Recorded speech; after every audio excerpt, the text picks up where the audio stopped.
everybody, how's it going? Welcome to another live time with Will. This is a little bit different than normal. Normally, as I've said before, on Mondays I normally go in and do a stream that deals primarily with writing of some sort, a different tip, perhaps for writing, different things like that. But I just found out via email from YouTube that I hit 100 subscribers today.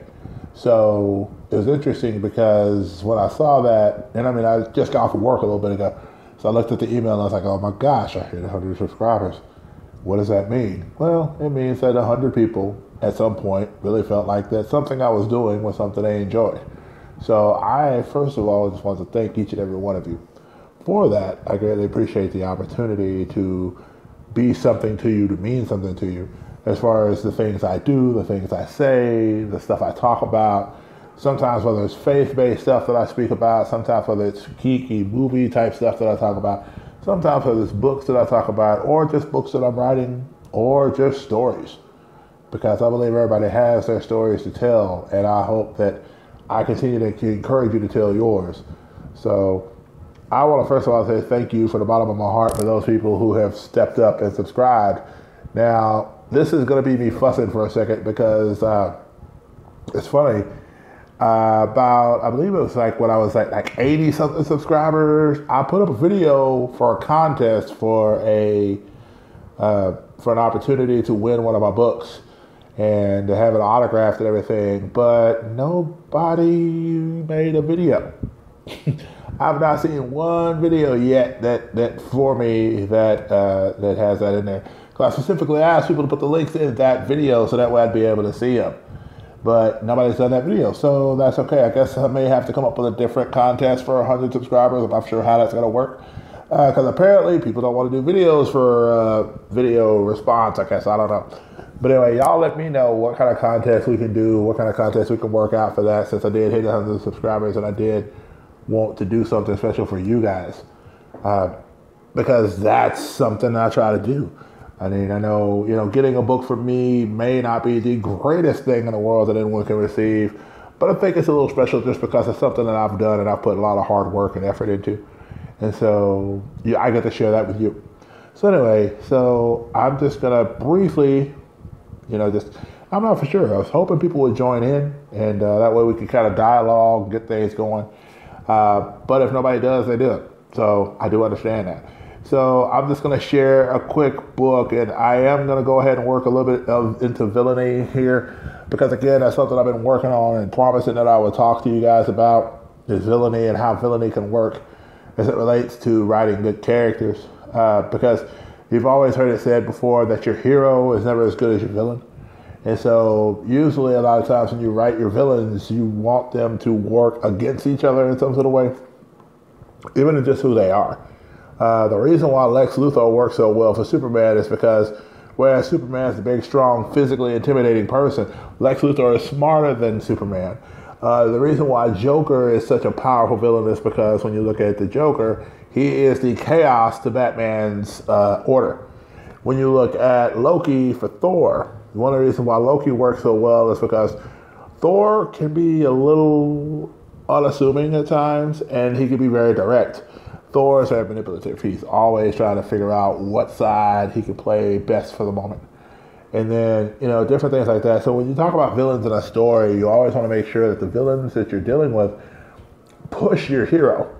Because when your hero is pushed to different limits, then the hero has to become better. Because your villain may be able to do something greater than your hero at the beginning, but by the end of the story, if you're going for that good versus evil effect, then you want that hero to find a way to overcome the odds to get over the villain. And so that's something that you always want to do when you think about writing, when you write villains. And I want to use a book as an example. Now, this is a book I read a while back, and I got a chance to finish it up. This is She-Hulk. And originally, something that kind of upset me was that Marvel was in the process of bringing back the Incredible Hulk into the comics. This is after about a year or so of them doing some different things and mixing things up and trying things different. So the longest time, the book was just called Hulk.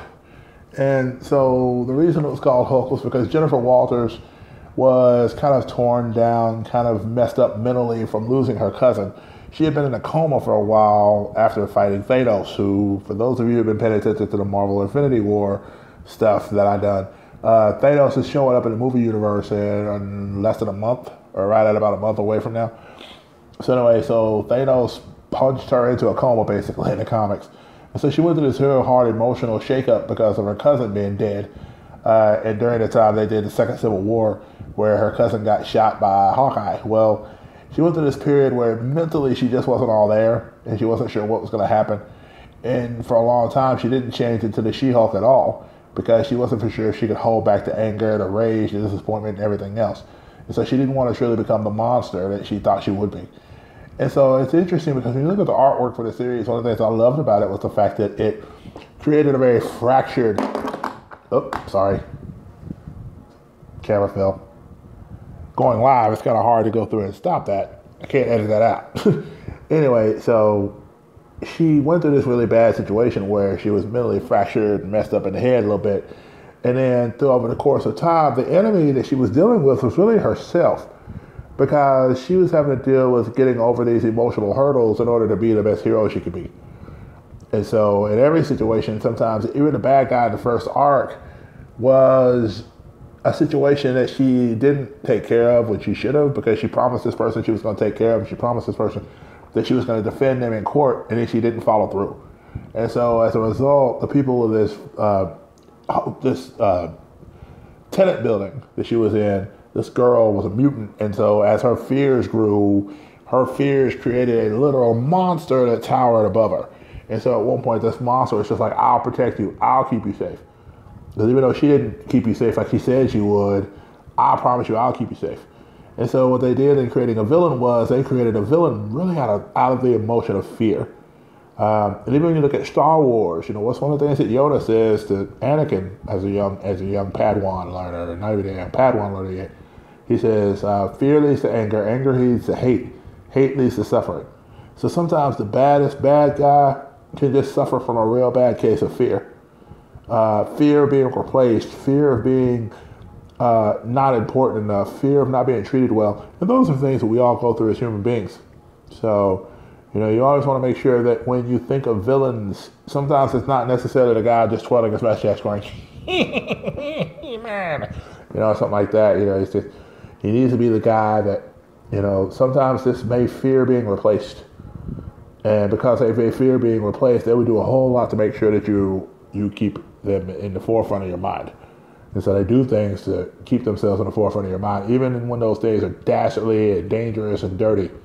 So those are just my thoughts as it relates to the villains and how villains can come out of emotional, raw places for all of us. Especially when you write, you may think of a situation that may have scared you or frightened you as a child, or things that have frightened you as an adult even. And those things can even be villains of us sometimes because they can push us to not want to, you hear people say, I was so afraid I didn't get out of bed for a week. Fear in and of itself is a dangerous villain we all have to be careful of. So just thoughts on that. Anyway, guys, so this is it on the live. I'm going to go ahead and roll out. I've got to get, in bed and get ready for another day. But I wanted to just thank you above all else for all of you who have joined me during this journey that I'm on. And I greatly appreciate all of you. And I hope you'll continue to ride with me through the long way for the next bit. I'm hoping, from 100 subscribers, we can go 200 subscribers. From 200, we can go to 300. From 300, we can go way further. But I just want to say, first of all, for you 100, I greatly appreciate you. Let me know down in the comments what you're interested in as far as a contest for that first 100 subscribers, since the video thing isn't something that went over. I mean, if you want to do the video thing, let's do it. Let's see some responses, man. I want to see what y'all's videos are. And just as a reminder, I'll just say it again what it is. The contest was for a short, sweet video just stating which one of these videos were your favorite, which one of my videos was your favorite video and why. That's it. Nothing too extravagant, nothing too ordinary. You don't need to ride a pony or jump on a T-Rex or anything like that. You can just talk about it on the video. There you go. Anyway, guys, as always, above all else, be blessed, be a blessing to somebody, guys. Until next time, take care. Love you guys.